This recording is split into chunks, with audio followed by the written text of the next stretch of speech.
अपने प्रिय भारत का एक छात्र स्वदेशी की भावना को बनाए रखने हेतु सत्यनिष्ठ पूर्वक यह संकल्प करता हूँ कि अपने दैनिक जीवन में भारतीय निर्मित उत्पादों का सचेत रूप से चयन करूँगा तथा उनका प्रचार प्रसार करूँगा।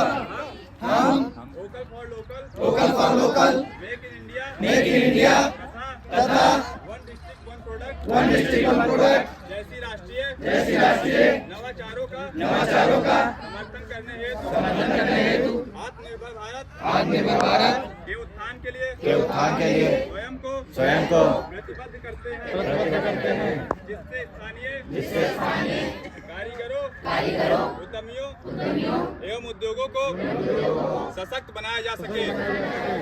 राष्ट्रीय गौरव एवं पूर्ण निष्ठा के साथ मैं 2047 तक एक सशक्त आत्मनिर्भर एवं विकसित भारत के निर्माण हेतु माननीय प्रधानमंत्री के दृष्टिकोण को साकार करने में अपना योगदान देने का संकल्प करता हूं।